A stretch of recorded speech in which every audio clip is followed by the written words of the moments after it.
The story begins with a dark witch ritual in the middle of the woods in 17th century France. A witch named Nagasoth had a man tied up in front of her. The man snarled, saying that he should have killed her when he had the chance. But now, Nagasoth was preparing to kill him. She started chanting strange spells over a strange witchboard and was about to chop the man's hand. Just then, a gunshot rang out from the distance, striking one of the witches and saving the man from the horrific ordeal. The man's companions had launched a surprise attack and started killing all the witches. Nagasoth was caught off guard and tried to flee, but in the chaos, the prisoner was freed. He grabbed a weapon and killed Nagasoth. As she fell, her blood spilled across the witchboard. Years later, a group of thieves broke into a museum to steal that very same witchboard. But one of the men, Labarge, started reaching for other valuable artifacts. His partner pulled a gun on him, warning that they were only there for the board. Labarge, angered, turned on his partner. The two fought violently, their struggle echoing through the halls. Labarge shot the guards and escaped, though he himself was badly injured. The scene shifts to the present day. A young couple, Emily and Christian, are gathering wild mushrooms deep in a distant forest. They seem excited as the couple plan to open a restaurant soon with the help of their close friends. For Emily, this group is more than just friends. They're her only family, since Emily is an orphan and has decided to stop searching for her parents. As they continue searching for mushrooms, Emily starts to hear strange sounds echoing through the trees. She follows them and feels the presence of something unseen watching her. But then, she gets distracted as she spots a cluster of bright red mushrooms. Suddenly, a cat appears from the shadows, meowing softly as it leads her toward a bag half buried in the leaves. Inside that bag is the witchboard. She calls for Christian and shows it to him. Emily decides to take the board with them, thinking it would look good in their restaurant. But neither of them notices the dead body lying close by. The scene shifts to the thief who tried to steal the witchboard. He had been hired by a man named Alexander. Alexander was a mysterious man with 3 beautiful triplets working for him, each silent and seductive in presence.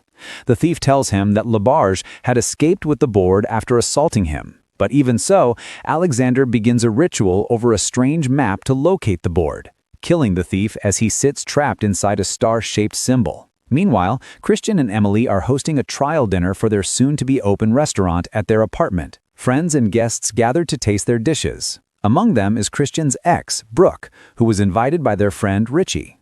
Brooke greets Christian and Emily warmly, already aware that they're soon to be married. But Emily's engagement ring had gone missing when she moved in with Christian. Later, when Christian and Brooke are alone, Brooke remarks that she heard Emily had just come out of rehab and hints that Christian is basically rescuing her. Emily then shows Brooke the witchboard. Brooke, who knows a little about antiques, recognizes it immediately. This artifact is hundreds of years old, far older than the Ouija board, and is referred to as a pendulum board.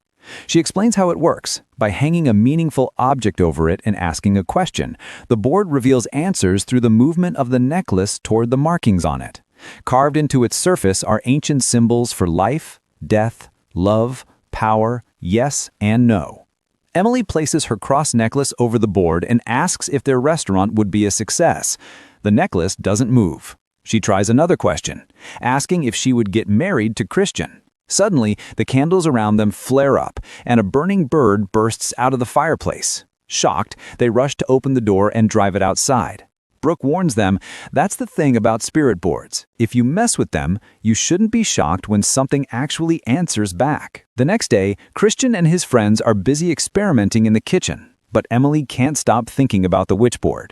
She inspects it closely and discovers a finger bone attached to a chain hidden inside. At that moment, a news report flashes on the TV. The same board has been reported stolen from the museum. Curious and unsettled, Emily hangs the bone chain over the board. To her shock, it begins to move on its own. Meanwhile, Richie notices dozens of cats gathering in the street outside their kitchen. Disturbed, he warns that cats bring bad luck and that they should get rid of the board immediately. But Emily insists on asking one more question. She asks about her missing engagement ring. The board points toward a direction. Emily follows its guidance. At the same time, a mysterious shadow creeps into their kitchen. Suddenly, a frying pan bursts into flames. Richie rushes to put out the fire, but just then, a cat slips inside. The witchboard keeps guiding Emily, signaling toward a hand-shaped symbol. The electric beef cutter switches on by itself. Richie tries to turn it off, but loses his balance and falls directly onto it. His hand is severed. They call for an ambulance and frantically search for his hand, but one of the cats has already snatched it and run off. Christian races through the alleyways trying to find the cat, but it's nowhere to be seen. Just then, Emily leans out from above, joyfully announcing that she found their engagement ring. But inside the kitchen, tragedy has already struck. From heavy blood loss, Richie is dead. Richie's funeral takes place, and it's there that a man named Jesse shows up to meet Emily. Jesse used to sell her substances in the past. When Christian spots him, he immediately warns Jesse to stay away from Emily or it will end badly. Christian fears that Emily might slip back into her old condition. A few days later, Emily adopts the same cat as her pet. Christian doesn't like it at all. He hates cats, but Emily insists she wants to keep it. Reluctantly, Christian agrees. Then Christian asks, "Forget that. Tell me about the ring." Emily explains that she found it with the help of the board. Christian replies, "How about we stop messing with it until we know more about what it really is?" He begins researching online. He finds an image of a dead body lying next to the exact same kind of witchboard. He also learns that the board had been stolen from the museum. Back in the bedroom, the finger bone on the board begins to move again. Emily starts having terrifying nightmares. She sees the same corpse from the forest. When she suddenly wakes, countless hands rise from under the bed, grabbing her. She opens her eyes again. This time, she's standing in the middle of the forest where the witch ritual once took place. Standing before her is Nagasoth. The witch levitates, then attacks her. Emily jolts awake again. This time, the finger bone has appeared in her hand on its own. Christian rushes in, asking what happened. Emily tries to explain everything, trembling with fear. Christian realizes all of this is happening because of the board. He says that they have to give it back to the museum. Emily resists. "And what are we supposed to tell the police? They'll think we're the thieves. On top of that, I already have a bad record." Christian calms her down, lays her back in bed, and helps her fall asleep. The next day, Christian goes straight to see Brooke. He tells her that Emily is becoming obsessed with the board. Brooke warns him that an addictive personality can get into real trouble with the supernatural. She suggests they go see her friend, who's an expert in these matters. Meanwhile, one of Alexander's associates is already watching them. On the other side, the witchboard activates again. Emily gets locked inside the bathroom. Scalding hot water pours down, while filthy black water starts flooding in from beneath the tub. Suddenly, a hand bursts out and drags Emily into the filthy water. Beneath the surface, Emily finds herself face to face with an old woman sitting before her. Emily has been pulled back into the past. The truth is revealed. Nagasoth's real name was Amelie. She once worked with natural medicines and remedies, but then a man named Bishop Grogan arrived. After looking through her belongings, he accused her of being a witch. Grogan disfigured her face, violated her, and threw her before the townsfolk, shouting that she was a witch who should be stoned. Amelie barely escaped the stones and fled, but before leaving, she cursed, "If it's a witch you seek, it's a witch you shall have." Emily regains consciousness back in her bathtub. The burns on her hands are now completely gone. Meanwhile, Brooke takes Christian to meet her expert friend. There's a party at his house, and that man is none other than Alexander. Alexander recognizes Christian immediately. With a charming smile, he says that Christian is just in time to celebrate the festival of the summer solstice. The three triplets arrive dressed in elaborate costumes. Alexander teasingly calls Christian and Brooke a lovely couple. Christian quickly clarifies that they're just friends. But Alexander insists that's not what he felt. He even gives Christian a vision, showing him and Brooke romantically together. Christian and Brooke then tell Alexander about Emily and the witch board. Alexander explains that the pendulum boards were outlawed by the Pope in 1733. Christian shows him the crime scene photo from 1996, proof that people are still using them. Alexander asks where Christian found this board, but Christian refuses to answer. Meanwhile, Emily got a call from Jesse, who told her he knew she was hurting and that he had something for her. Emily replied that she would have to ask first, then hung up, and by ask, she meant asking the board. At the same time, Brooke makes a quick sketch of the witch board. The moment Alexander sees it, he agrees to help them. He explains that back in the 1600s, there was a village where one day all the villagers were found dead. They had slaughtered each other with their own hands. The one responsible was the witch Nagasoth. That board also belonged to her, which is why they must get Emily away from it as soon as possible.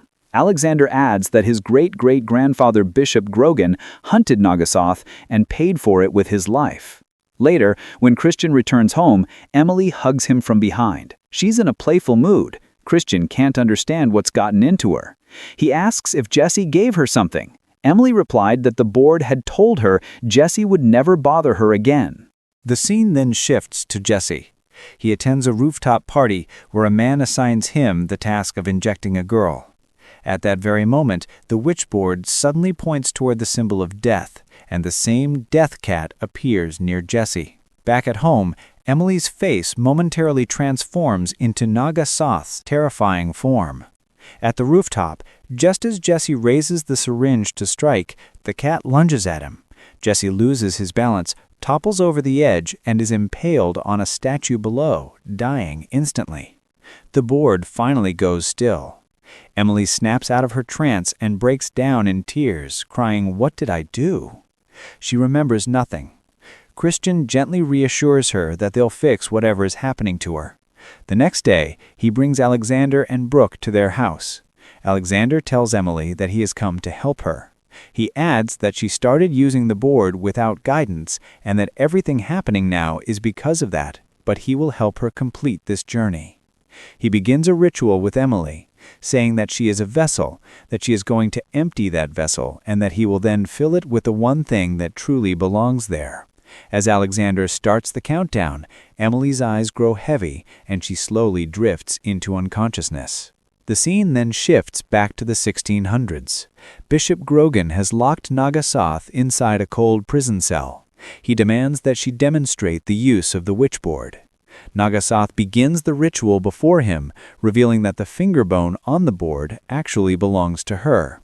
She starts chanting spells.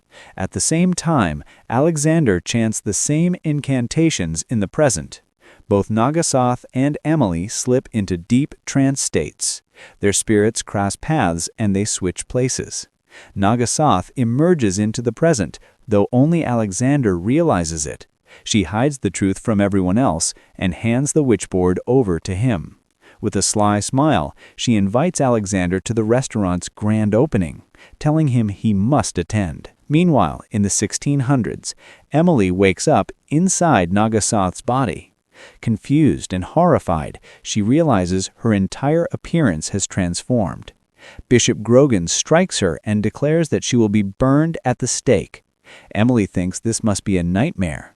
But the prisoner in the next cell understands the horrifying truth. Nagasoth has escaped, and now Emily will die in her place.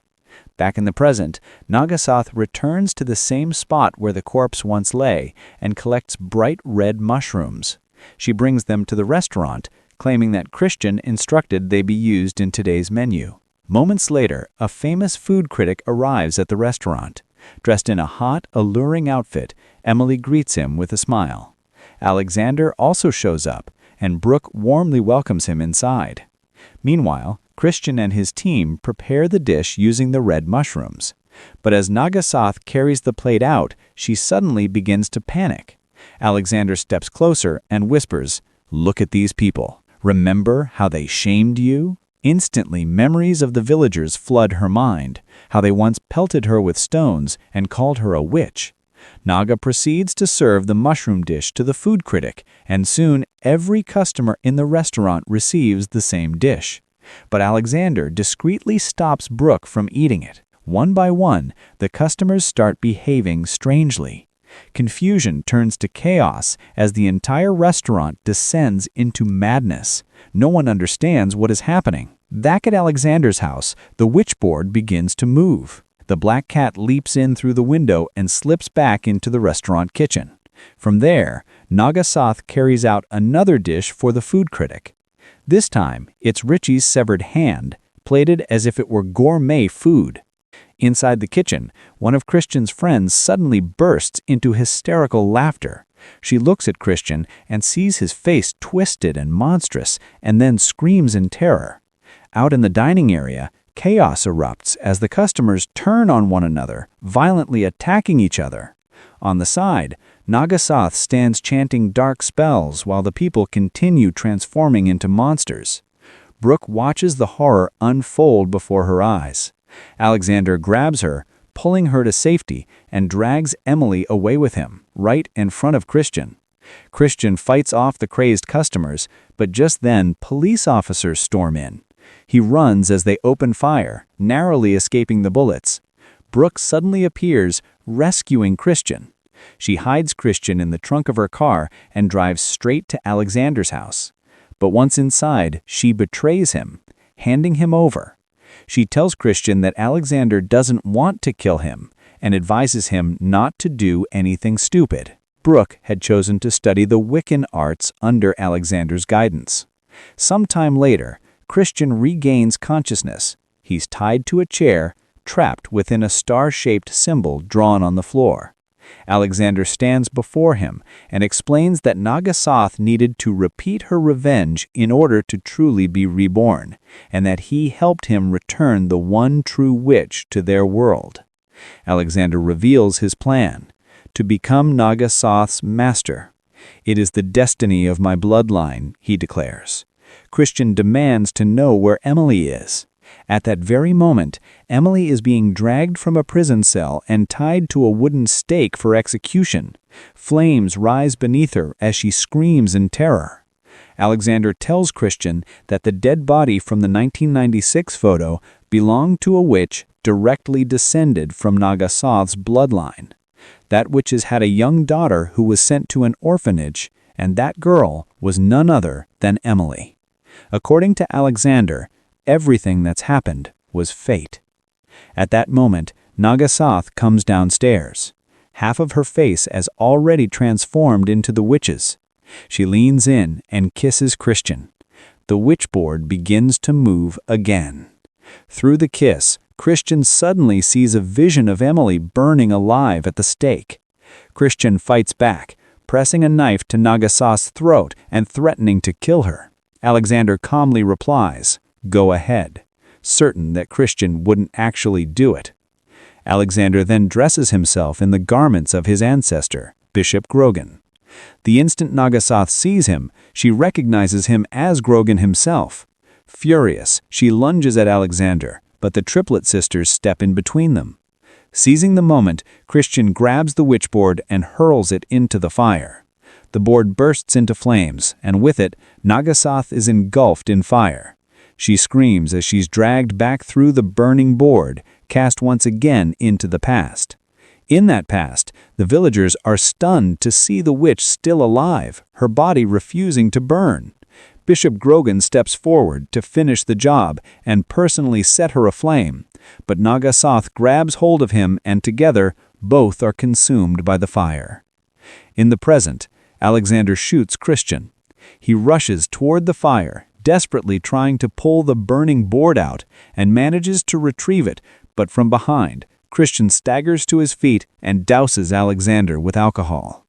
Panicking, Alexander tears off his ancestors' robes, trying to save himself from the spreading flames.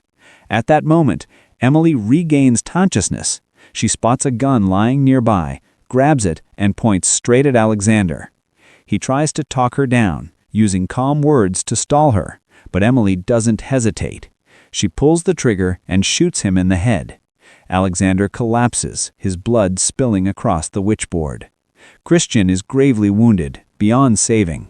With his final breath, he tells Emily softly, "I'll always be there for you." Brooke rushes in, pulling Emily out of the house just as the police arrive. But while officers are taking Alexander's body away, his eyes suddenly flick open. Days later, Brooke takes the witchboard to a church. The priests tell her they cannot pay her in cash, so instead they hand her a pouch of diamonds. Brooke and Emily begin working together. But when the Pope later attempts to use the witchboard himself, Nagasoth appears behind him.